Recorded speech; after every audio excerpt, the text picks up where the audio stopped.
తెలంగాణ సంస్కృతిలో భాగమని deputy CM బట్టి విక్రమార్క తెలిపారు. తెలంగాణ సంస్కృతి సాంప్రదాయాలను తమ సర్కార్ ముందుకు తీసుకువెళ్తుందని తెలిపారు.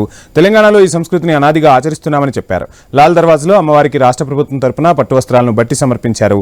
రాష్ట్రం అభివృద్ధి జరిగేలా ఆశీర్వదించాలని అమ్మవారిని వేడుకున్నట్లు తెలిపారు బట్టి. ఆలయాల అభివృద్ధికి ప్రభుత్వం 1290 కోట్లు విడుదల చేసిందని, బోనాల ఉత్సవాలకు 20 కోట్లు ఇచ్చిందని వెల్లడించారు డిప్యూటీ సీఎం బట్టి విక్రమార్క.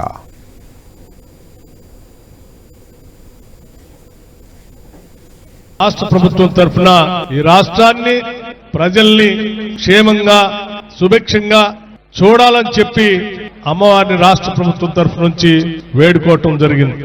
అలాగే రాష్ట్ర ప్రభుత్వం దాదాపు 1290 కోట్ల రూపాయలు ఈ రాష్ట్రంలో దేవాలయాల అభివృద్ధి కోసం కామన్ గుడ్ ఫండ్ నుంచి నిధులు రిలీజ్ చేయటం జరిగింది.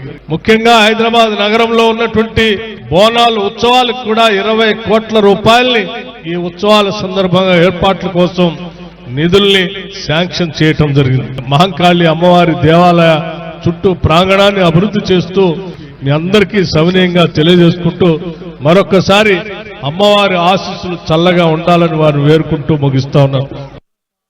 సింహవాణి లాల్ దర్వాజా అమ్మవారి వేడుక బోనం. ఇది ఆషాఢ మాసం హైదరాబాద్ బోనాల సాంప్రదాయం.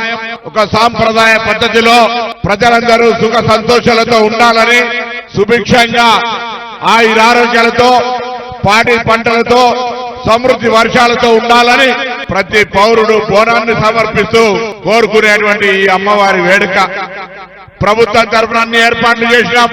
గౌరవ ముఖ్యమంత్రి గారు, ఉప ముఖ్యమంత్రి గారి ఆదేశాల మేరకు ఎక్కడ కూడా హైదరాబాద్ బోనాల ఏర్పాట్లో అటు రెవెన్యూ అధికారులు కానీ, దేవాదాయ శాఖ కానీ,